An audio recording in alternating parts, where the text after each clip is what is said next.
All right, here we go. Welcome to Live with YouTube Gaming. I'm Geoff Keighley, and what a huge day for video game news, as I said. So we're going to talk about all of the hot topics in gaming right now with another edition of Let's News. And joining me is some of the crew from Funhaus. We've got James, Elyse, and Bruce. Great to have you guys with us. Thanks for having us. Elyse, who we used to work together back in the Game Trailers days. To kick it at GT. I know. So it's like a reunion. We got Kyle Bossman, you, me, all together.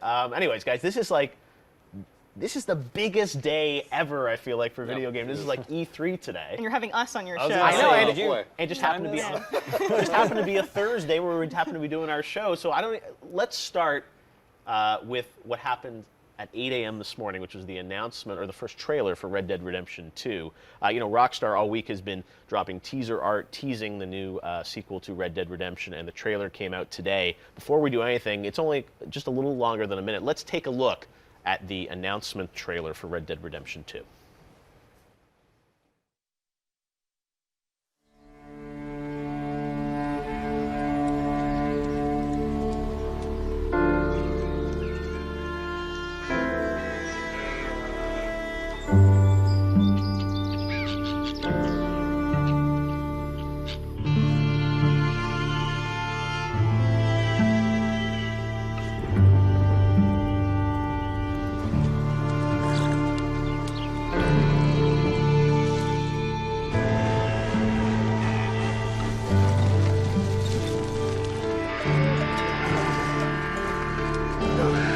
Listen to me. When the time comes, you gotta run and don't look back. This is over.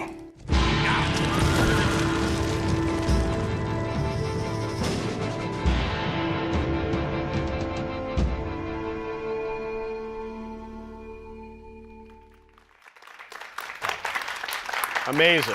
Rockstar always knows how to make great trailers. Now, before we get to the reaction from me and our panel, we want to know what you guys at home think, so head to primetimevoting.com right now and let us know how hyped you are for Red Dead Redemption 2.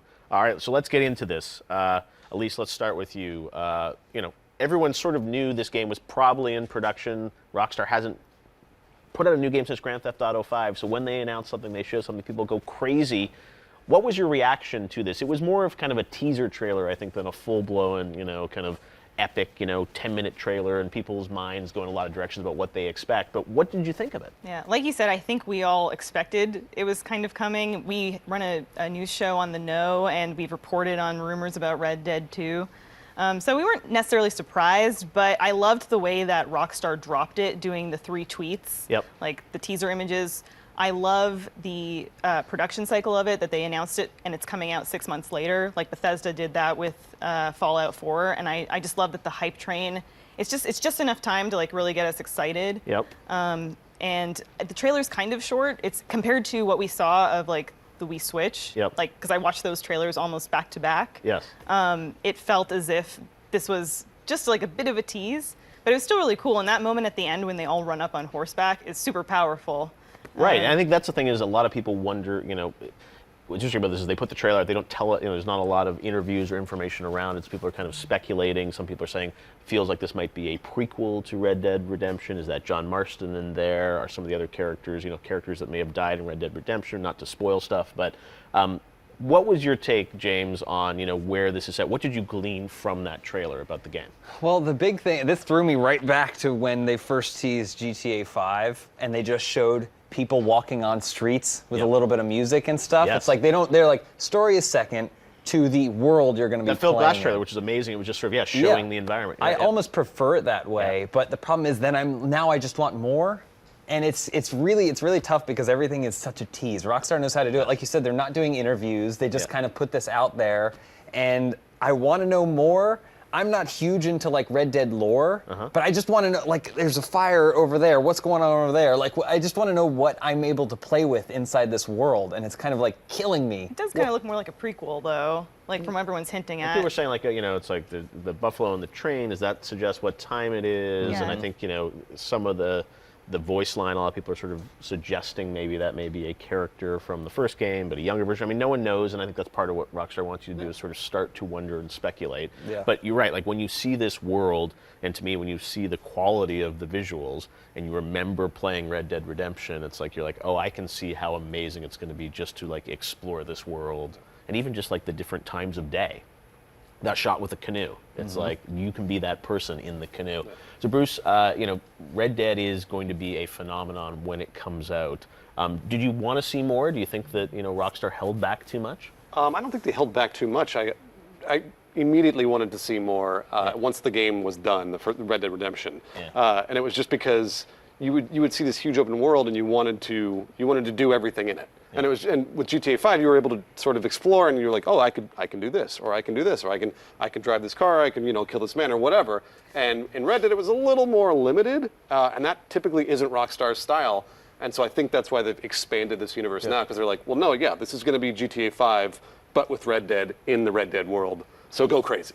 Well, and that they've already said that there will be some kind of obviously online as part of this. GTA Online continues to be massive for that game. So what will be really interesting is sort of does the story or the narrative, how does that match with the online? And obviously GTA 5, kind of you had the story experience with the multiple characters, but then a very different online experience. It'll be interesting to see if maybe online becomes a part of the actual main story, which they haven't really done before. I feel like they have to, right? Yeah. I mean, like at this point, GTA 5 has proven that now it's basically a service. It's not a video game, right? You play through the 10-hour, 15-hour single player, and then after that, you've got 300 hours in GTA 5 online. Yeah. So Red Dead has to do the same thing. Like Rockstar, they know exactly what they're doing. They're masters of this. So well, and the way that Red Dead Redemption finished, it sort of left you in this open world. Yeah. Now, I guess we probably spoil it at this point if you haven't played it. It's only been 6 years. You never know. There'll be someone out there upset about it. But the idea is like you were thrown back into the world as John's son, and it's like that was like natural. Like that could have been a whole online experience right there, I feel like. Well, like talking about like comparing it to the narrative of GTA 5 with the multiple playable characters of 5, I almost have to wonder if you're playing as the gang, maybe you won't be able to play as all 7, but maybe there 3 or 4 or maybe all 7. That'd be pretty and neat. also, as you said, like, can you play co-op? Is it going to be a co-op experience, maybe, which is something that, obviously they had the 3 narratives, but they were all, you would pick in GTA 5. Could you maybe have you and your friends play through some of this? How does that affect the story? Because Rockstar also likes to have a very directed story, but some of the heists in GTA 5, you could certainly see, those came to online. So I would think there, as you said, I think there's got to be online a deeper part of everything that Rockstar does is like a test bed for the next thing they're gonna do. Yeah. And so this, like, there's only so much promotion, but this kind of promotion reminds me of like when they were promoting Assassin's Creed and they showed 4 assassins, and they're like the trailers had 4 assassins and stuff like that. And so that came out, and co-op and doing it together was a big part of the game. I feel like they wouldn't have an image of 7 guys coming off the sunset if it wasn't intended to be played with 7 friends, doing something together.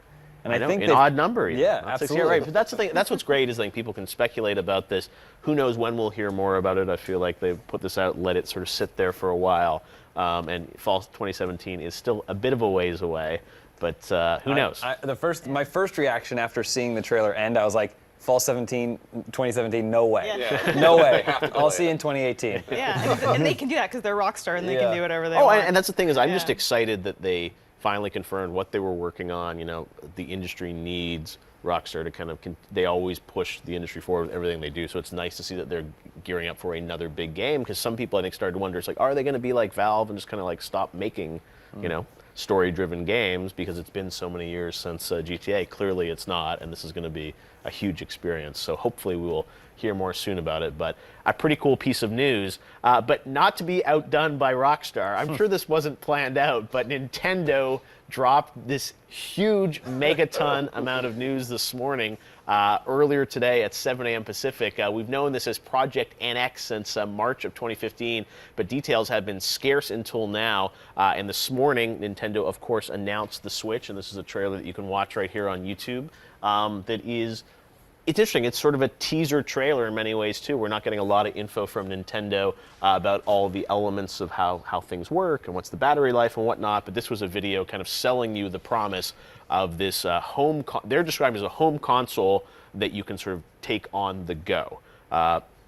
We saw games like Zelda. We saw a tease of a new Mario game. We saw what looks to be some Splatoon stuff.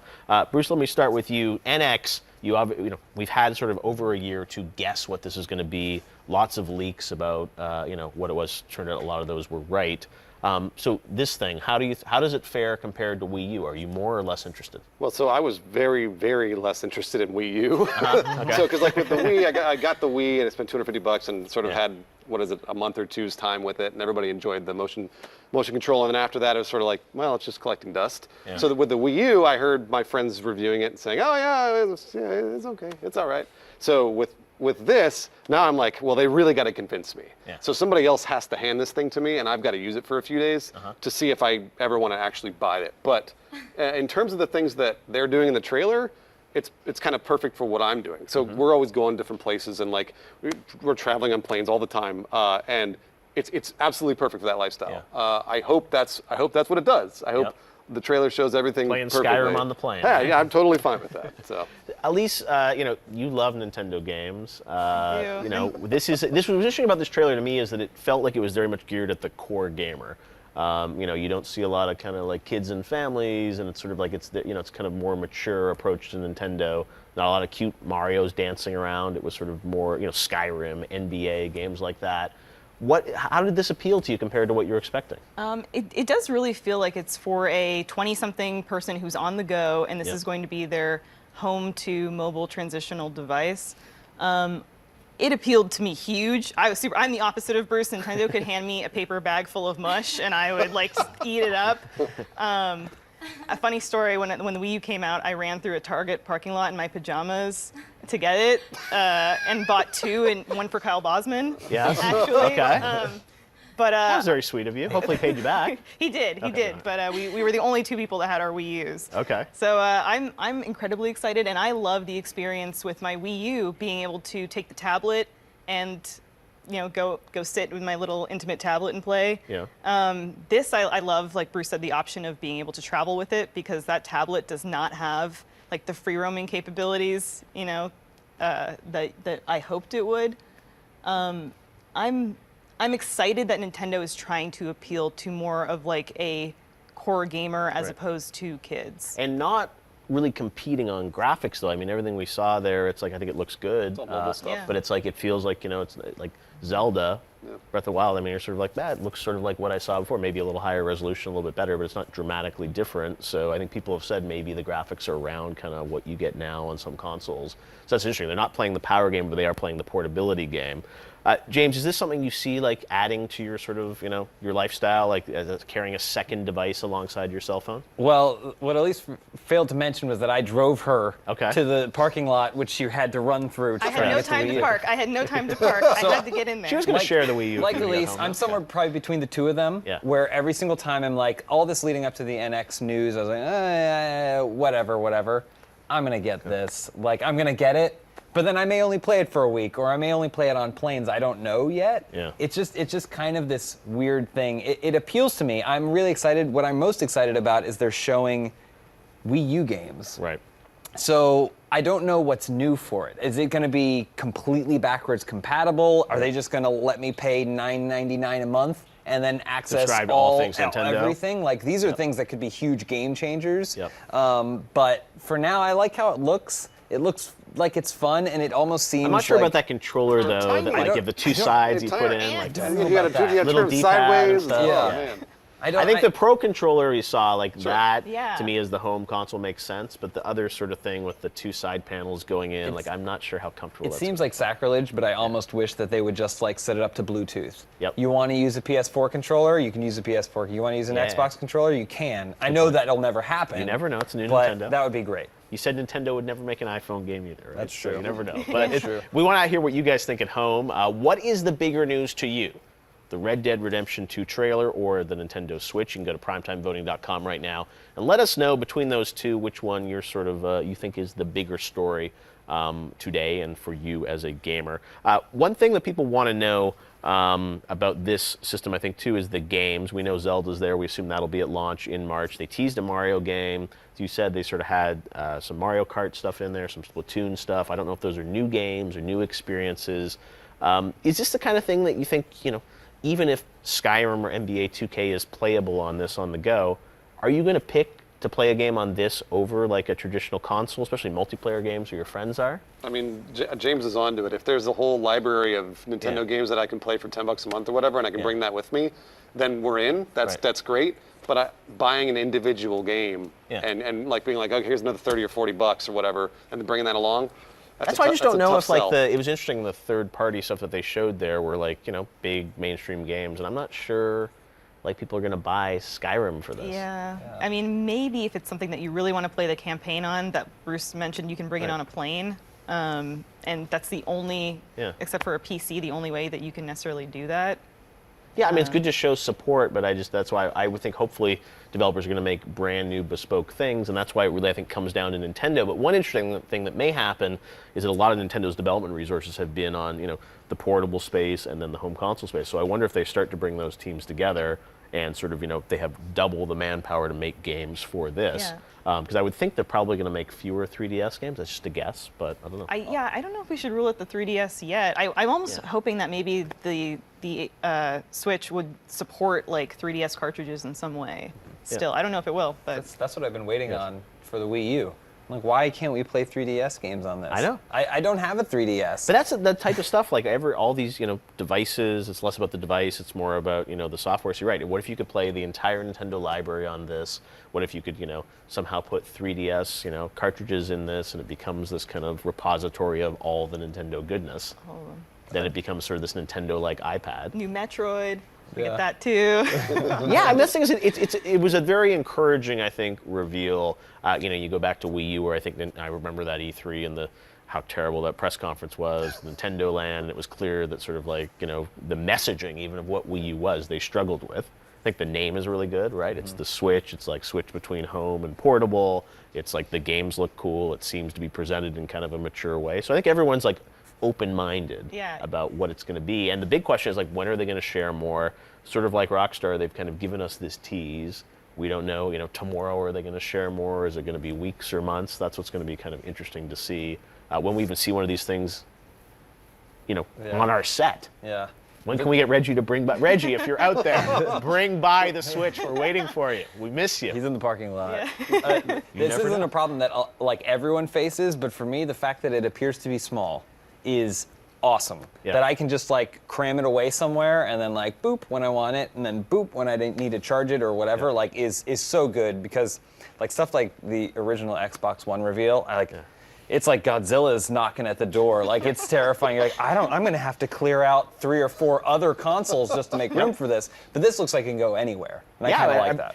And I'll be interested to see like what is the battery life when you go portable and sort of all that type of stuff. So that's why I'm sure there are some other shoes that will drop over the next few months about what's there and what's not. But pretty encouraging to see that Nintendo's making a new console and like a new Mario game looks incredible. So. I was excited to see on Twitter today too all the indie devs coming out of the woodwork and being like, I'm working on something for the NX. Oh, I didn't see that. That's cool. Yeah, I just saw like a few and I thought, oh, that's really cool. Yeah, no, I think they're trying to go about it the right way, and it does feel like it's sort of courting us, like core gamers, which is nice, because I think for a while people were like, oh, Nintendo's gone for the mainstream, right? Even the Wii, appealed to core gamers, it was like that went for the broader audience. So it seems at least like they're starting with the core, which is really interesting. So we'll have to see where it goes. They're appealing to the mobile gamers, which is interesting to me, because there's so, obviously millions and millions of people, probably billions at this point, that have a little device that they can play any mobile game on at any given time. And so if this is a cheap thing, it's basically just a Nintendo iPad. And they sell it for $200 to $50, and you got yourself all those games all at once. It's really cool. Well, what if they sold an accessory that For you your could iPad. plug a iPad into that had controllers on the side, and then you download an app and you pay the subscription fee and you access everything that you have on the Switch? No, that's genius. But that's part of what I think is going to be interesting, because at the end of the day, you're also going to need LTE or Wi-Fi or something to play these things. So you're sort of going to have to tether this to your phone anyways, probably. So that's why it'll be interesting to see, like, do you need this other device, or as you said, is it better to just have an iPad with all that? So we will find out, I guess. Lots of interesting stuff ahead over the next couple of weeks as we find out more. But right now, we want to spotlight another YouTuber worth checking out. Meet this guy who actually ties into all things Nintendo, the Domino King. Christopher is based in Kentucky, and it takes him about 15 hours over 2 days to set up his dominoes for these videos on his channel, which you guys should definitely subscribe to. He builds these amazing setups, sometimes using blueprints, but he often just eyeballs these things, which is just amazing. And these are sort of these Super Mario World inspired domino setups. And what I love about them is like there are layers to it. Like he does this amazing Splatoon one where sort of dominoes fly around like paint, and he does this all from his place. They are inspired by original NES games, SNES games, Pokemon, and even Five Nights at Freddy's. He's also done Star Wars videos and some really cool Rube Goldberg machines. But like this is a true work of art. And we talked to him earlier this week, and we said we got to feature you on the show because this is just like amazing what he puts together all by himself. And this right here is his homage, of course, to Super Mario World. So pretty amazing work, Christopher. Please go subscribe to his channel because we think it's really cool what he's doing on YouTube all by himself. What do you guys think of this? Would you be into it? Exhausted. You can have him on a Let's Play Live, do a little setup for you guys or something like that? Yeah, Funhaus logo. I was gonna say, no, it's like, isn't this like, this is just amazing that he like builds these things, films them, and like coordinating everything. I want to see the videos where like time one lapse of him setting it up. it's setting up, or just like when he messes up and the one domino falls. It's like, I fix bet everything. if he did BTS stuff, people would love it too, and those would Exactly. do really well. Yeah, all the ones Tip that didn't work. Christopher. Pretty amazing. All right, well, make sure to check out the Domino King on YouTube, and he'll be having more video game inspired videos coming up in the weeks ahead. Well, thanks to the guys from Funhaus. We know you're going to be sticking around. We got lots more, and our Doctor Strange Mind Game Challenge you guys will be participating in. Stay tuned for that. We've also got an exclusive clip of Doctor Strange coming up, so stay tuned for that as well. And you can check out the Funhaus crew Tuesdays as part of the YouTube Primetime Gaming lineup. Tuesdays at 6 p.m. Eastern, 3 p.m. Pacific. We know what you guys are playing next week yet? No, what are we playing? That's a really good question. GTA? It's probably not going to be. We played GTA a couple of times now. Maybe Deceit. Oh, maybe Deceit, yeah, Deceit, or, something, okay. or maybe like something like Stay Close or something Yeah. scary. Yeah. Oh yeah, Halloween time. Because Halloween's coming That's up. right. so. Scary games. Halloween episode next week, all Halloween. Halloween. Very exciting. All right, There it well, is. we'll check that out, guys, and we got lots